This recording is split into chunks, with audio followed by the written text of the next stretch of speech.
Alhamdulillah, par la grâce d'Allah, c'est une grâce de la part d'Allah Azza wa Jal de nous avoir réunis ici, de nous avoir choisis pour nous réunir ici. Qu'Allah subhanahu wa ta'ala soit louangé et remercié de la meilleure des façons, autant que peuvent en contenir les cieux et la terre et ce qui y a entre eux.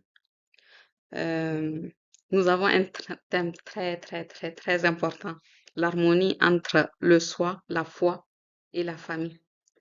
Les clés pour une vie épanouie de femmes musulmanes. Parce que, évidemment, notre vie en tant que femme musulmane, c'est comme un jardin où trois éléments essentiels s'entremêlent tout le temps. C'est nous-mêmes, notre essence profonde, notre connexion à Allah Azza wa Jal et nos racines, notre famille. Que ce soit la famille dont on vient ou la famille que nous construisons. Et ça, c'est une grâce de la part d'Allah Azza wa Jal. S'il te permet de rassembler entre ces trois essences, c'est une grâce de la part d'Allah subhanahu wa ta'ala et c'est l'objectif. Sachant que l'islam est venu pour concrétiser et préserver 5 choses. Quelles sont ces 5 choses? De là. Tout ce qu'on va faire dans notre vie est basé sur ça. Parce qu'Allah subhanahu wa ta'ala, il a dit وَمَا خَلَقْتُ الْجِنَّ وَالْإِنسَ إِلَّا لِيَعْبُدُونَ. Donc, je n'ai créé les humains et les djinns que pour qu'ils m'adorent. Et nous sommes là sur cette terre. C'est la seule raison de notre présence. C'est l'adoration d'Allah subhanahu wa ta'ala. Et pour que nous puissions l'adorer, il a envoyé des messagers et des prophètes pour nous indiquer comment l'adorer. Comme lui, il aime et l'agrée.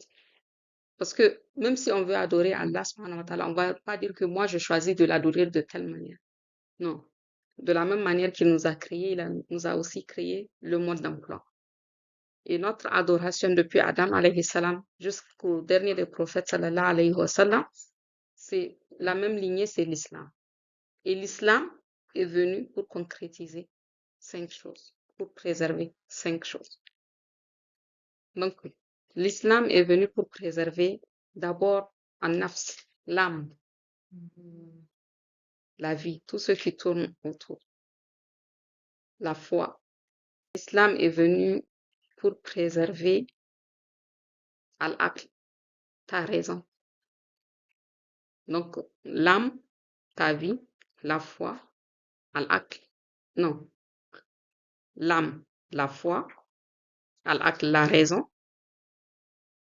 C'est pour ça qu'il t'est interdit de prendre des substances qui vont te faire perdre la raison. C'est une interdiction parce que l'islam est venu justement pour préserver ton esprit. Tu ne dois rien faire qui va toucher ta santé mentale. De la même manière, tu ne dois rien faire qui va toucher ta santé physique. Tu n'as pas le droit de te faire du mal à toi-même. Donc, préserver ton âme, préserver ta foi, tout ce qui va toucher ta foi, tout ce qui va faire baisser ta foi, tout ce qui va enlever ta foi, tu n'as pas le droit de les faire parce que l'islam est venu pour préserver ça. L'islam est venu aussi pour préserver la descendance. Donc, il y a cette perpétuation physique qui est préservée par l'islam, mais aussi la descendance. Parce que là, nous, on va parler d'harmonie, soi, foi et famille. On part de là. L'islam est aussi venu pour préserver la famille, pour préserver ta lignée et ta descendance.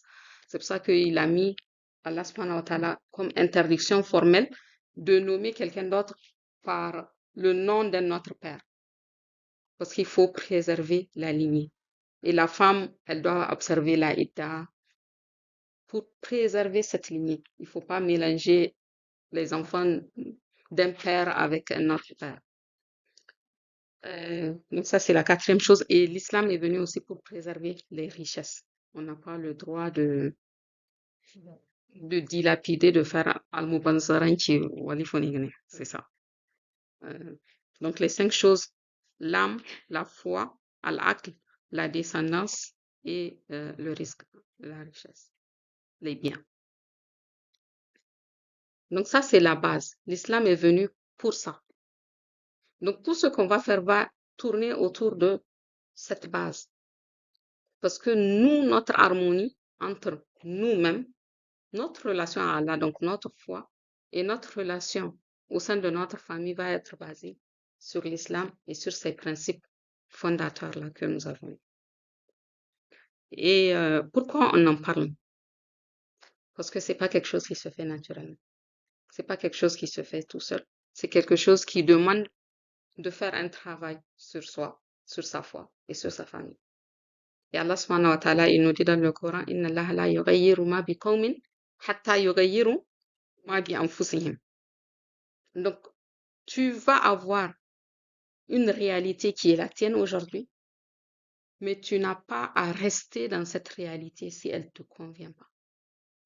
Peut-être que tu n'arrives pas à trouver cette harmonie, mais ton devoir est de changer les choses. Et c'est en changeant toi-même les choses que Allah subhanahu wa ta'ala va t'ouvrir les portes du changement et t'amener de l'amélioration. Ça ne sera pas par un miracle, ça ne sera pas sans effort de ta part. Allah Azza wa Jal, dans le tawakkul, dans notre confiance en lui, qui est un acte d'adoration, il y a une part qui est active, qui est de notre part. Et la deuxième partie revient à Allah subhanahu wa ta'ala, le résultat. Donc nous, on doit faire les causes, on doit déployer les moyens pour atteindre cette harmonie et c'est Allah subhanahu wa ta'ala qui la réalise.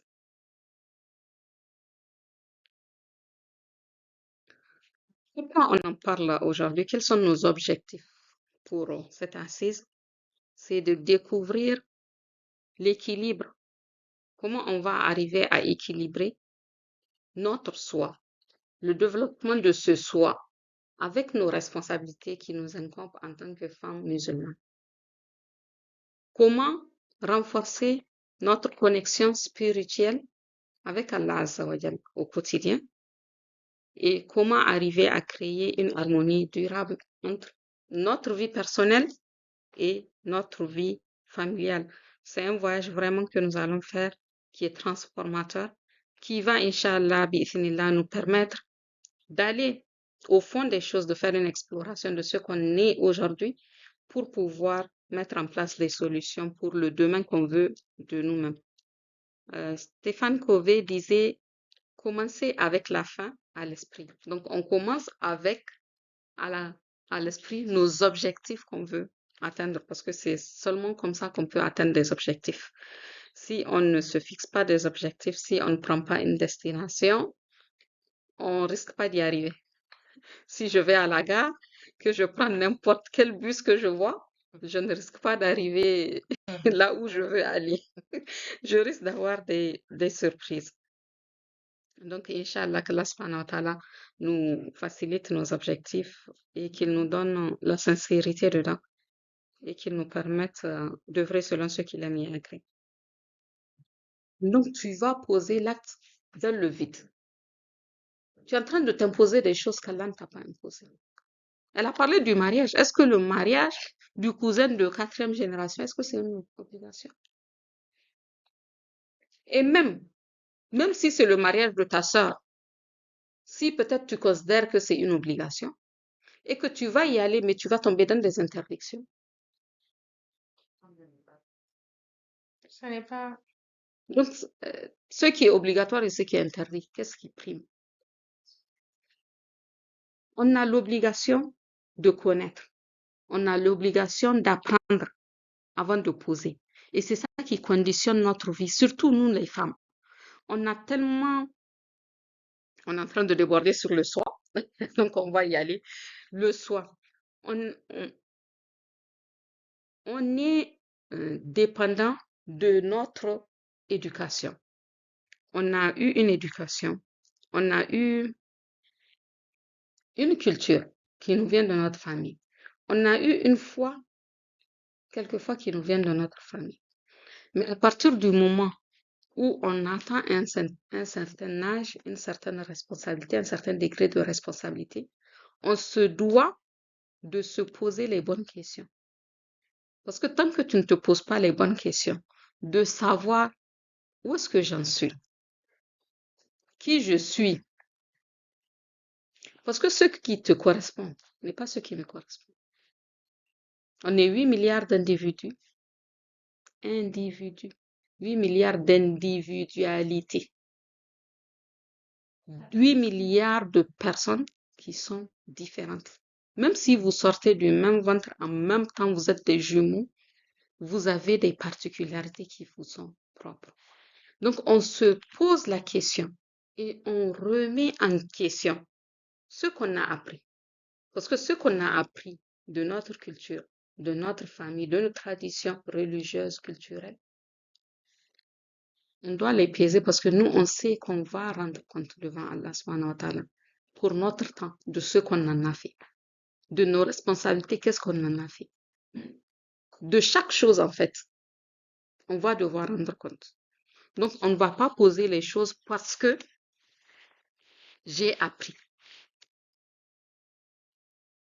On ne va pas faire les choses parce que c'est ce qu'on m'a appris. Ce ne sera pas une raison, une réponse valable. Devant Allah subhanahu wa ta'ala, ce ne sera pas une réponse valable parce qu'il nous a donné al-aql. On a dit que l'islam est venu pour préserver quoi? L'esprit, la raison. Parce que l'être humain est justement quelqu'un qui est conditionné par sa raison et qui doit rendre compte. La capacité de discernement et le libre arbitre. Donc, l'histoire que je vous ai racontée, en fait, c'est pas la personne qui était responsable, c'était moi. Si je te piétine et que tu ne dis pas wesh, je ne saurais pas que tu as mal. Et toi, tu vas dire wesh quand tu connais tes sensibilités, quand tu te connais, quand tu connais tes limites. C'est pour ça qu'on parle du soi. Et le soi, c'est nous. La connaissance de soi, c'est la clé pour atteindre l'harmonie. C'est la fondation. Si tu ne te connais pas, tu ne peux pas connaître d'harmonie. Parce que mon harmonie n'est pas ton harmonie, n'est pas son harmonie.